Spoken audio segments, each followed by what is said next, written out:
नमस्कार दोस्तों, कैसे हैं आप लोग। उम्मीद है कि आप सभी अच्छे होंगे। आज का जो विषय है वो है दिल्ली B2 के एग्जाम के बारे में।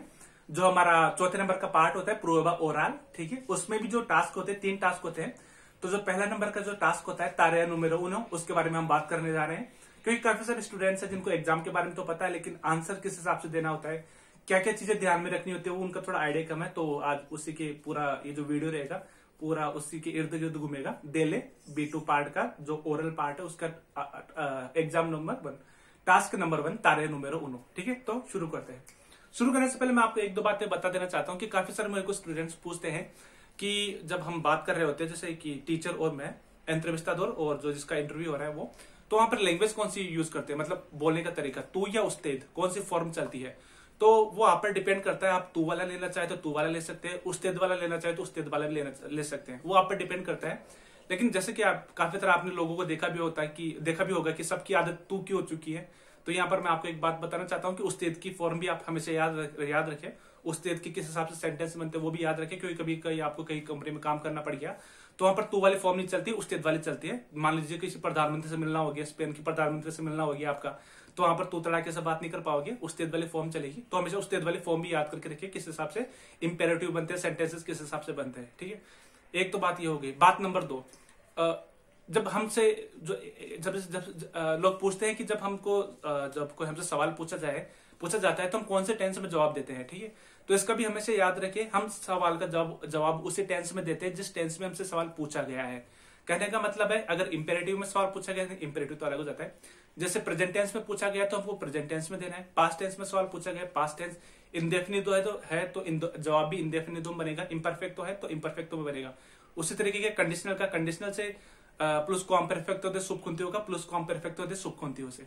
तो हमेशा ये 2 चीजें याद रखें। पहले तो क्या कि आपको उस्तेद वाली फॉर्म भी रखनी है, किस हिसाब से सेंटेंसेस बनते हैं। क्योंकि वेनेजुएला, कोलंबिया का कुछ पार्ट है वहां पर उस्तेद तू के बराबर होता है, ठीक है। जैसे हम पूछते हैं ना कोमेस्तास, तो आपको पूछेगा कोमो एस्ता, उस्तेद के साथ लगा के। तो वहां पर फॉर्मल नहीं होता है, कोई पार्ट होते हैं, हमेशा एक्सेप्शन होते हैं हर जगह के। तो ये 2 चीजें आप हमेशा याद रखें। तो अब शुरू करते हैं हमारे एग्जाम के बारे में। तो सबसे पहले तुमको पता होना चाहिए तारेया नुमेरो उनो किस बारे में होता है। जो पहले नंबर का जो हमारा टास्क है वो कितने मिनट का होता है और उसमें हमको करना क्या होता है। वैसे टोटल जो एग्जाम होती है ओरल पार्ट वो होता है 20 से 22 मिनट के आसपास होता है, लेकिन इनमें भी टाइम बटा हुआ है। तो इस एग्जाम का टाइम बटा हुआ है 7 मिनट, 6 या 7 मिनट के अंदर, ठीक है। अब इसमें हमको करना क्या होता है, पहले तो 3-4 मिनट तक हमको एक इमेज दे दी जाती है, एक सिचुएशन दे दी जाती है। उसके बाद उसके सजेशन दिए जाते हैं कि ये चीज है तो ये सही है बुरा है। तो हमको बताना होता है क्या चीज सही है क्या चीज बुरी है, ठीक है। एक प्लस पॉइंट बताना है, एक माइनस पॉइंट बताना है। कहने का मतलब है वेंताकास और desventajas, ये चीजें हमको बतानी होती है हर एक प्रपोजल की। Respuestas y conversar sobre ellas, कहने का मतलब है आपको स्टेटमेंट देखने हैं, उसके बाद आपको अपनी ओपिनियन में बताना है कि आपको ये जो स्टेटमेंट दिया हुआ है वो आपको सही लगा या बुरा लगा। तो आपकी जो भी समझदारी होती है उसका इस्तेमाल करें, उस हिसाब से आप इसका जवाब दें। अब वैसे तो ये मैं आपको एग्जाम्पल के थ्रू भी बता रहा हूं आपको किस हिसाब से बनते हैं, आप किस हिसाब से जवाब दे सकते हैं।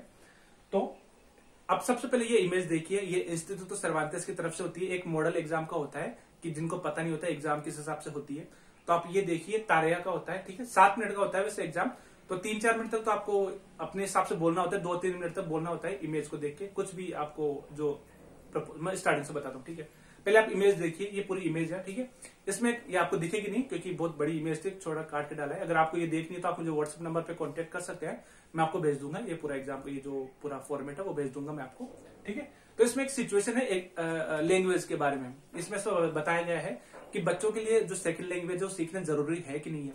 अगर जरूरी नहीं है, मतलब जरूरी है तो क्यों जरूरी है, और अगर बच्चे सीखना चाहते हैं तो क्या क्या दिक्कत आ रही है। ऐसे कुछ रिलेशन बने हुए हैं। और इसी के संदर्भ में हमको 6 वो मिलते हैं प्रपोजल, मतलब 6 हमको अलग अलग स्टेटमेंट मिलते हैं। 6 में से 4 पर हमको बोलना होता है। 4 का मतलब जैसे 6 स्टेटमेंट हो गए तो आपको चूज करना है कि कौन कौन सा आपको अच्छा लग रहा है। तो 4 कोई सा भी चूज कर ले, 6 पे 6 बोल दे तो आपकी बहुत अच्छी बात है, लेकिन उसमें 4 शूट करना है। अब चारों की आपको प्लस पॉइंट भी बताना है एक, और एक माइनस पॉइंट भी बताना है, ठीक है। तो मैं आपको एक ये जो शीट दिख रही है आपको, तो ये तो थोड़ा बनाया हुआ है, ये एक इमेजिनरी सिचुएशन है। अब मैं इसके स्टेटमेंट के हिसाब से आपको मैं थोड़ा जवाब देना भी सिखा रहा हूँ कि किस हिसाब से हम जवाब दे सकते हैं। तो मैंने क्वेश्चन लिख रखे हैं, ठीक है। तो अब पहला नंबर का ये जो टास्क है, ठीक है, पहले नंबर का ये स्टेटमेंट है। वैसे तो आपको एग्जाम का पैटर्न पता होगा, अगर आप B2 लेवल का मेरा ये वीडियो देख रहे हो तो आपको एग्जाम का लेवल तो वैसे ही पता होगा, ठीक है, किस हिसाब से बात करते हैं, लेकिन आंसर किस हिसाब से देना होता है वो मैं आपको बता देता हूँ, बताऊंगा इस हिंदी के अंदर, ठीक है, ताकि आपको कोई कंफ्यूजन न लगे। तो पहले तो बात हमेशा याद रखिएगा कि जिस टेंस में आपका सेंटेंसेस बन रहे हैं, आपसे सवाल पूछा जा रहा है, उसी टेंस में आपको जवाब देना है, ठीक है। कंडीशनल है तो जवाब भी आपको कंडीशनल में ही देना है, ठीक है। बाकी कॉम्पोज तो जो आपका कॉम्पोज तो बनता है, ठीक है। अब पहले नंबर का एक स्टेटमेंट देखिए, जवाब किस हिसाब से देना होता है। पहला है यो ओब्लिगारिया a los alumnos a hablar en lengua extranjera en los recreos। इसका कहने का मतलब है कि I would oblige my students to speak English the foreign language in their intervals। मतलब मैं अपने जो स्टूडेंट्स हैं उनको ओब्लाइज करूंगा, मतलब मैं उनको बोलूंगा, एक तरह मजबूरी टाइप का कुछ होता है, मैं उनको बोलूंगा कि जब भी आप ब्रेक पर जाओ तो जो दूसरी लैंग्वेज हम सीख रहे हैं उसके अंदर बात करो, ठीक है। तो अब ये एक सेंटेंस बन गया। अब हमको इसका एक प्लस पॉइंट भी बताना है और एक माइनस पॉइंट भी बताना है। तो इसमें अपनी समझदारी का इस्तेमाल करें, ठीक है। जो भी हम समझदार इंसान हैं, जितने भी 20-22 साल के हो, आप कितने के भी हो, 25 साल के, 28 साल के, जो भी हो, तो अपनी समझदारी के अनुसार इस्तेमाल करें कि हम किस हिसाब से किस सेंचुरी में जी रहे हैं और जवाब क्या होना चाहिए। एक्चुअली इसमें एक ये प्रपोजल दिया हुआ है कि मैं अपने बच्चों को बोलूंगा, मजबूर करूंगा, एक तरीके का ऑब्लिगेशन मजबूरी में होता है कि वो हम जब भी ब्रेक पर जाए तो भी उस फॉरेन लैंग्वेज का इस्तेमाल करें। तो इसका एक प्लस पॉइंट तो मैं बताता हूँ, प्लस पॉइंट क्या होता है ना, प्लस पॉइंट माइनस पॉइंट एक एक बताना है।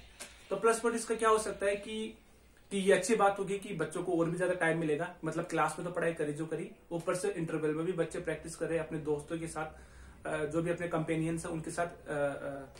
तो फॉरेन लैंग्वेज कोई भी लैंग्वेज हो सकती है, जैसे अभी एग्जांपल के लिए हम इंग्लिश लेके चलते हैं, ठीक है। तो अगर इंग्लिश में बात करें, सेकंड लैंग्वेज होगी, क्योंकि हिंदी के बाद सेकंड लैंग्वेज, तो इंटरवल में भी पढ़ाई करेंगे तो उनका नॉलेज अच्छा होगा, ठीक है, उनकी आदत पड़ जाएगी, चीजें अच्छी समझेंगे, जो कि एक अच्छी बात है। अब इसका सवाल स्टार्टिंग जो देना होता है वो किस हिसाब से करना है, तो स्टार्ट करना है एन मी opinion desde mi punto de vista, ठीक है, según yo pienso que a mi modo de ver, ठीक है। इस हिसाब से बात करना है, डायरेक्ट ऐसा चालू मत हो जाना कि जो भी आपको लगे कि हाँ ये तो बहुत अच्छा ऑप्शन है, नहीं, इस हिसाब से बोलना है एन मी ओपिनियन। एन प्रीमियर लुगार वाला ठीक नहीं लगेगा यहाँ पर, एन प्रीमियर लुगार, क्योंकि ये आपसे कोई ऐसा बड़ा मोनोलॉग नहीं पूछ रहा है, आपकी राय जानना चाह रहा है सिर्फ कि सही है या बुरा है, ठीक है। तो जैसे एक बार जिसमें इसमें अभी एन मी ओपिनियन इस्तेमाल कर रहा हूँ, ठीक है, इन माई ओपिनियन, जैसे कि मेरी ओपिनियन में है, अच्छा ऑप्शन है कि बच्चे इंटरवल में भी प्रैक्टिस करें। लेकिन एन काम्बियो, मतलब जो दूसरा एन काम्बियो जब मैं बोल रहा हूं तो इसका मतलब है मैं इसका माइनस पॉइंट बताने जा रहा हूं, ठीक है। यहाँ पर मैं आपको एक बात बता देता हूं कि कनेक्टर्स बहुत अच्छा इस्तेमाल करें, कनेक्टर सारे याद करके रखें, जितने भी कनेक्टर्स आते हैं सबका इस्तेमाल कर दें यहाँ पर, क्योंकि 3-4 मिनट के अंदर ही डिसाइड होगा कि आपकी ग्रामर का लेवल कैसा अच्छा है, ठीक है। तो हमेशा याद रखिए, ज्यादा से ज्यादा कनेक्टर्स यूज करें, ज्यादा से ज्यादा सुबखुंतीवोज यूज करें, ठीक है। और एक ही चीज का बार बार ना बोले, जैसे एक बार बोल दिया एन मी ओपिनियन, एक बार बोल दिया, तो अगली बार जब कभी आपके पास आए तो एन मी ओपिनियन नहीं बोले, उसके बाद बोले यो पियंसो के, ठीक है। अगली बार कभी आपके पास मौका मिले तो अगली बार ये ना बोले यो पियंसो के, तब बोले यो क्रेओ के। अगली बार भी मौका मिल जाए तो ये ना बोले यो क्रेओ के, ये बोले कि आमी मोदो दे वेर देश दे मी पुंतो दे विस्ता। हर बार एक ही चीज को अलग अलग शब्दों में बोलना है आपको, ठीक है, ताकि उनको उसको भी लगना चाहिए टीचर को कि इसका नॉलेज बहुत अच्छा है, ठीक है। तो इसका मैंने प्लस पॉइंट बता दिया था कि अच्छा इंटरवल में भी प्रैक्टिस करें। माइनस पॉइंट ये हो सकता है कि बच्चे टेंशन में आ सकते हैं कि इस क्लास में भी पढ़ाई करें और इंटरवल में भी हम पढ़ाई करें, तो बच्चे बोर हो सकते हैं हल्का सा, तो ये एक माइनस पॉइंट हो सकता है, क्योंकि बच्चे एंजॉय नहीं कर पाएंगे ब्रेक्स को, क्योंकि वही बात है जैसे पढ़ाई क्लास में पढ़ाई करके आगे ब्रेक खेलकूद की उम्र में बच्चे फिर से लैंग्वेज सीख रहे हैं बातों में, तो वो एक दिक्कत माइनस पॉइंट हो जाता है ये, ठीक है। तो ऐसे शब्द हमेशा आपको इस्तेमाल करने हैं, ज्यादा से ज्यादा करेक्टर्स यूज करने हैं। अभी तो इसमें सुबकुंतियों का कोई पार्ट बनता नहीं है क्योंकि कंडीशनल सेंटेंसेस है, फिर भी आप चाहो तो कभी सुबकुंतियों का लगा सकते हो, ठीक है, क्योंकि कंडीशनल वाले सेंटेंस तो मिल ही रहे हैं, सब ऑर्डिनेशन में आप लगा सकते हैं सुबकुंतियों। अब ये एक हो गया। अब दूसरा एग्जाम्पल, दूसरा क्या है, दूसरा स्टेटमेंट क्या है, yo utilizaría la lengua extranjera solo para las materias más prácticas como educación física o plástica, contraria a profesores nativos, ठीक है। अब ये बोला कि I would utilize the foreign language only for the जिसमें हम प्रैक्टिस करते हैं, जैसे मैं फिजिकल प्रैक्टिस करते हैं, जैसे दौड़ने वाला, जब हम खेल कूद के टाइम पर, कबड्डी खेलते टाइम पर, क्रिकेट खेलते टाइम पर, जिसमें हम फिजिकल एक्टिविटीज करते रहते हैं, उसी के टाइम पर मैं लोगों को बोलूंगा कि उसी टाइम पर प्रैक्टिस करें जो भी हम फॉरेन लैंग्वेज, जो भी हमारी सेकंड लैंग्वेज है उसको बोलने की। ठीक है। और नीचे को लिखा रखा है कॉन्ट्रातारिया आ प्रोफेसोरेस नाटिवोस, कि I would higher native professors. ठीक है। इन दोनों को इंक्लूड करते हुए लेकर चलना है। तो सबसे पहली बात तो मैं इसका प्लस पॉइंट बताऊंगा। अब मैं स्टार्टिंग में मैंने बोल दिया एन मी ओपिनियन एस बुएना ऑप्सियन। अब मैं बोलूंगा देश दे मी पुंतो दे विस्ता, या मैं बोलूंगा आमी मोदो दे वेर, या मैं बोल सकता हूँ सेगुनियो एस उना बुएना ऑप्सियन। तो इनको रिपीट अलग अलग शब्दों में अलग अलग वोकैबुलरी यूज करते हुए बोले, हर स्टेटमेंट में अलग अलग। ठीक है। तो इसमें बोलना चाह रहा है कि जब फिजिकल एक्टिविटी करें तभी लैंग्वेज का इस्तेमाल करें, जो भी लैंग्वेज सीख रहे हैं। अब मैं बता रहा हूँ देश दे मी पुंतो दे विस्ता, ये बहुत अच्छा ऑप्शन है। मैं हिंदी में बता रहा हूँ, ठीक है। स्पेनिश के लिए फिर मैं अलग से बताता हूँ। ठीक है। हिंदी में इसलिए बता रहा हूँ ताकि आपको समझने में दिक्कत हो कि जवाब किस हिसाब से देना होता है। आप स्पेनिश तो बोल लोगे, लेकिन जवाब किस हिसाब से देना होता है मैं वो बता रहा हूँ आपको। ठीक है। तो अच्छी बात है कि लोग कि जब प्रैक्टिस करते रहे तब स्पेनिश का, और मतलब जो भी फॉरेन लैंग्वेज है उसका इस्तेमाल करें। ठीक है। ताकि ज्यादा से ज्यादा और भी अच्छा लगेगा लोगों को, बात करने की हैबिचुअल हो जाएंगे बात करने की। और जहां तक बात है टीचर्स को हायर करने की, ठीक है, तो अच्छा रहेगा प्रोफेसर, जो हमारे जो नेटिव प्रोफेसर है हायर करेंगे सिखाने के लिए, तो अच्छी बात, उनका एक्सेंट हमको समझ में आ जाएगा। वहां के जो ग्राउंड लेवल पर जो नॉलेज चलता है वो हमको समझ में आ जाएगा, मतलब बच्चों को समझ में आ जाएगा। तो ये एक अच्छा पॉइंट है। अब माइनस पॉइंट क्या है, वो ये है कि जब बच्चे खेलकूद कर रहे होंगे तो उनका ध्यान सिर्फ फॉरेन लैंग्वेज बोलने पर रहेगा, ग्रामर पर नहीं जाएगा। तो यहाँ पर इनकी ग्रामर क्लियर नहीं हो पाएगी। तो ये मुझे अपनी तरफ से मुझे माइनस पॉइंट लगता है। जैसे हम बोलते हैं कि दौड़ो, भागो, कूदो, यही शब्द बोलते हैं खेलकूद में, तो वहां पर ग्रामर नहीं बनती, पूरा सेंटेंस नहीं बनता है। तो मेरी ओपिनियन में ये एक desventaja का है, इनकॉन्वीनियंटेस है। ठीक है। उन द लॉस बहुत लंबा शब्द है, इनकॉन्वीनियंटेस। ठीक है। तो ये चीज आपको इस तरीके से जवाब देनी है। अब आते हैं तीसरे नंबर के स्टेटमेंट पे। Se debería concienciar a los padres, se les podrían ofrecer cursos o actividades en lengua extranjera también a ellos। अब इसका मतलब ये कहना चाह रहा है कि हम अपने जो बच्चों के माता पिता है उनको भी हम, जो सेकंड लैंग्वेज के बारे में हम बात कर रहे हैं, उनको भी हम पढ़ा सकते हैं, एक्टिविटीज में उनको इन्वॉल्व कर सकते हैं, ताकि बच्चे यहाँ पर भी पढ़े और घर पर भी जाके पढ़े। तो दोनों तरफ से उनका नॉलेज अच्छा होता जाए, सेकंड लैंग्वेज पर उनकी कमांड बने। ठीक है। और माता पिता भी इन्वॉल्व हो, तो ताकि बच्चों को कभी स्कूल में कोई काम होमवर्क मिला हो लैंग्वेज के बारे में, तो माँ बाप को हमने जो सिखाया है, उनको जो ट्रेनिंग दी है, उनसे उनकी मदद मिल जाए। तो ये इसका स्टेटमेंट मिला है। ठीक है। तो एक तरीके की एक प्लस पॉइंट लगता है मुझे कि आमी पारेसे के सुना बुएना ऑप्सियन। ठीक है। आमी पारेसे के सुना बुएना ऑप्सियन। ठीक है। फिर वही रीजन दे दो कि अच्छी बात है कि घर पे भी एनवायरमेंट सेकंड लैंग्वेज सीखने का, स्कूल में भी सेकंड लैंग्वेज सीखने का, तो ज्यादा हेक्टिक नहीं लगेगा। अब माइनस पॉइंट क्या हो सकता है? माइनस पॉइंट ये है, जो desventaja का है, वो ये है कि आजकल सभी को पता है सब घर से काम कर रहे हैं, कोरोना वायरस की वजह से सबकी जॉब खराब चल रही है। तो माता पिता पर पहले से बोझ हो सकता है काम करने का। ठीक है। तो हो सकता है वो बच्चों को ना भी पढ़ा पाए। ठीक है। तो ये मेरे लिए एक डिसएडवांटेज लग रही है, एक मेरे लिए एक तरीके की desventaja है जो मुझे लगती है, क्योंकि होता है ऑब्वियसली कि बच्चे स्कूल में भेजते हैं, स्कूल में पढ़ाई नहीं हो रही, फिर बच्चे माता पिता भी उनको पढ़ाई करवा रहे हैं, तो फिर ये एक तरीके की डिसएडवांटेज लगती है मेरे को। ठीक है। क्योंकि हर कोई माता पिता फ्री तो होता नहीं है। ठीक है। जो बच्चों को ऐसा पढ़ाए, तो ये मुझे डिसएडवांटेज लग रही है। अब आते हैं अपने चौथे नंबर के स्टेटमेंट के ऊपर, जो हमारा है यो मास ओरास दे लेंगुआ एक्सट्रांजेरा a la semana। ये कहने का मतलब है कि मैं ज्यादा से ज्यादा पढ़ाने की कोशिश करूंगा, ज्यादा से ज्यादा घंटे जो भी होता है हमारे इम्पोर्टेंट मास ओरास दे लेंगुआ एक्सट्रांजेरा, मतलब मैं ज्यादा से ज्यादा लैंग्वेज सिखाने की कोशिश करूंगा। जितने भी घंटे होते हैं लैंग्वेज के, उससे ज्यादा मैं पढ़ाने की कोशिश करूंगा। ठीक है। अब एक तरीके का प्लस पॉइंट तो ये हो सकता है कि अच्छी बात है, बच्चों का ज्यादा नॉलेज बढ़ेगा। मतलब जो बंदा 1 घंटे में सीखता है, उसको 2 घंटे की क्लास में समझा रहा है, तो थोड़ा नॉलेज और बढ़ सकता है। ठीक है। ऑब्वियसली टीचर अपने पर्सनल एक्सपीरियंस भी बताता है, सिलेबस भी बताता है, तो ये एक तरीके की अच्छी बात होगी, जो मेरे लिए एक वेंताका है। अब यहीं पर एक desventaja कैसे हो जाती है? एनकाम्बियो। ठीक है। एनकाम्बियो por otro lado, जो हम बोलते हैं, ये चीजें हमेशा याद रखें, कनेक्टर्स किस हिसाब से यूज करने होते हैं, एडिटिव होते हैं, कॉन्ट्रा आर्गुमेंटो किस हिसाब से होते हैं। तो जिनको कनेक्टर्स की लिस्ट चाहिए वो मेरे को व्हाट्सअप कर सकते हैं, मेरे पास पड़ी है, किसी की भेजी हुई है तो मैं भेज दूंगा। अगर आपको आप में से किसी को चाहिए तो जितने भी कनेक्टर्स होते हैं A1 A2 B1 B2 C1 तक के लिखे उसमें, तो मैं आपको भेज दूंगा किसी को चाहिए तो। अब इसके मैं आपको प्लस पॉइंट मैंने आपको बता दिया कि ज्यादा 1 घंटे क्लास से ज्यादा 2 घंटे में ज्यादा पढ़ने को मिलेगा, सीखने को मिलेगा। लेकिन माइनस पॉइंट क्या है यहाँ पर दसवंता का क्या है कि ज्यादा पढ़ाई करने से बच्चे बोर भी हो सकते हैं। ठीक है, होता है ना ऑब्वियसली, अरे यार 1 घंटे की तो पढ़ाई के लिए अब 2 घंटे की 1 घंटे की और क्लास लेनी पड़ेगी, क्या है यार यही है। तो एक तरह का बोझ बन सकता है उनके ऊपर, एक्स्ट्रा बोझ बन सकता है क्लास से ज्यादा पढ़ने का भी। तो ये मेरे प्लस और माइनस पॉइंट है। ठीक है, तो ये 4 प्रपोजल्स होते हैं हमारे पास। 4 प्रपोजल्स के हिसाब से हमको जवाब देना होता है। ठीक है, तो तारे नंबर पूरा जो टास्क है इसको ज्यादा लंबा नहीं कीजिए, क्योंकि 7 मिनट दे रखा है। हो सकता है 10 मिनट भी हो जाए, किसी की बोलने की स्पीड तेज होती है, किसी की बोलने की स्पीड धीमी होती है, तो इतना भी मत गिनी। ऐसा वो नहीं होगा कि वहां पर घड़ी लेकर बैठा रहेगा, गिनता रहेगा, गिनता नहीं है। बस वो आपके बात करने के अंदाज से समझ जाएगा कि आप बोल सही पा रहे हो कि नहीं बोल पा रहे। आप कनेक्टर्स के साथ, एक बात और बता रहा हूँ, आपको अपनी मर्जी से कनेक्टर्स यूज करने हैं, अपनी मर्जी से सुख खुनते हुए यूज करने हैं। टीचर नहीं बोलेगा ये बात, आपको हमेशा याद रखनी है कि जितनी भी आपने हाई लेवल की पढ़ाई करी उनको यूज करना है जबरदस्ती। ये आपको अपने एफर्ट से करना पड़ेगा। टीचर नहीं बोला याद दिलाएगा आपको कि आपको कनेक्टर्स भूल गए आप, या आपको सुख खुनते हुए यूज करना था, सुख खुनते हुए करना भूल गए, नहीं। ये आपको अपनी तरफ से बोले, लिख के लेना पहले कि ऐसी चीजें मुझे मेंशन करनी ही है। कनेक्टर्स यूज करने हैं, सुख खुनती हुए बता दिया आपको। अगर आपको मोदिस्मोस याद है, कोई रेफरान होती है जो हमारी मुहावरे लोकोक्ति होती है, वो भी अगर डाल सकते हो तो डाल दो।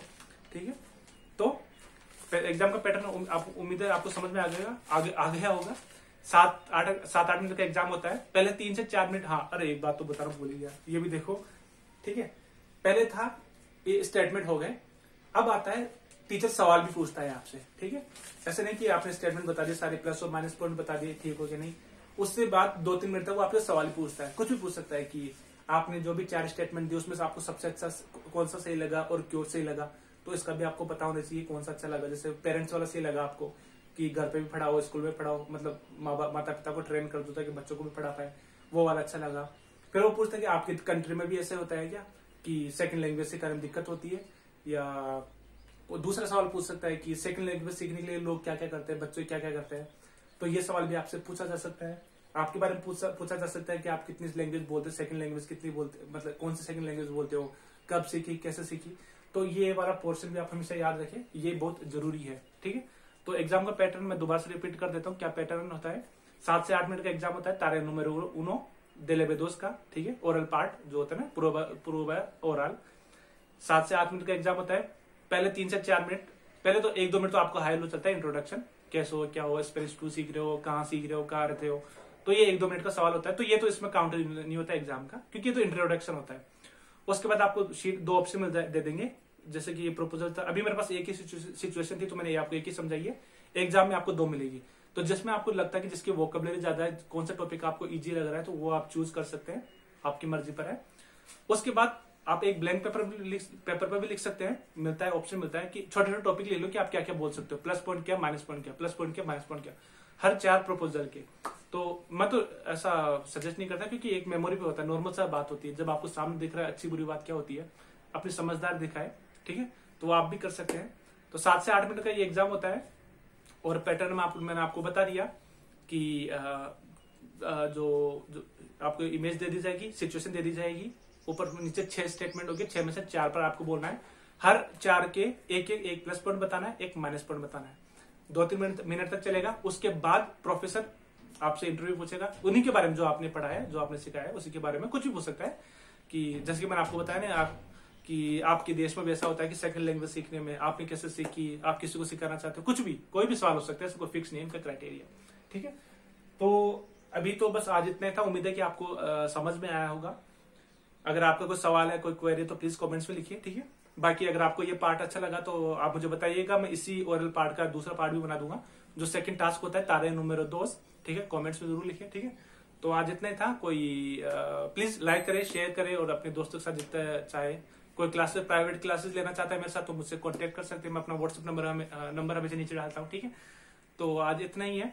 ठीक है, हाँ एक बात और बता देता हूँ, इतने पे आ गया। लोग पूछते हैं कि डिक्शनरी कौन सी रखे। ठीक है, क्योंकि गूगल तो देखो, गूगल में थोड़ा रिलायबल कम हूँ, गूगल जो भी आंसर देता है, हाँ 90% सही है, लेकिन मैं रिलायबल फिर भी नहीं हूँ, क्योंकि वो कभी कभी लैटिन अमेरिका का कंटेंट दे देता है, और कभी कभी स्पेन का कंटेंट दे देता है। लैंग्वेज आपको स्पेनिश दिखती है तो आपको कंफ्यूजन हो जाता है, लेकिन थोड़ा मुझे एक्सपीरियंस हो गया पढ़ाते पढ़ाते, तो मुझे पता चल जाता है कि ये कौन सा वर्ड लैटिन अमेरिका में यूज होता है, कौन सा वर्ड स्पेन में यूज होता है। ठीक है, अगर किसी को डिक्शनरी लेनी हो तो मैंने अपने कमेंट्स लिंक में डाला है, कॉलिंस की डिक्शनरी है, आप चाहे तो परचेज कर सकते हैं। एक किताब जरूर रखें हमेशा, चाहे आप कोई सी भाषा सीखते हो हमेशा एक किताब जरूर रखें, ताकि बॉन्ड बना रहे लैंग्वेज से, ठीक है। इलेक्ट्रॉनिक डिवाइस पे ज्यादा इस्तेमाल नहीं करना करें, मतलब टीवी मोबाइल स्क्रीन पे इतना भी स्पेस ना सीखे। थोड़ी बहुत किताब होते हैं जो कॉपी पेपर, उसका भी इस्तेमाल करें, क्योंकि वही ज्यादा इफेक्टिव रहेगी। तो आज की वीडियो में इतना ही था, उम्मीद है आपको पसंद आया होगा। प्लीज लाइक करें, शेयर करें, और बाकी तो फिर अगले कल वाले वीडियो में देखते हैं, ठीक है। Bye, thank you for watching, bye, adios.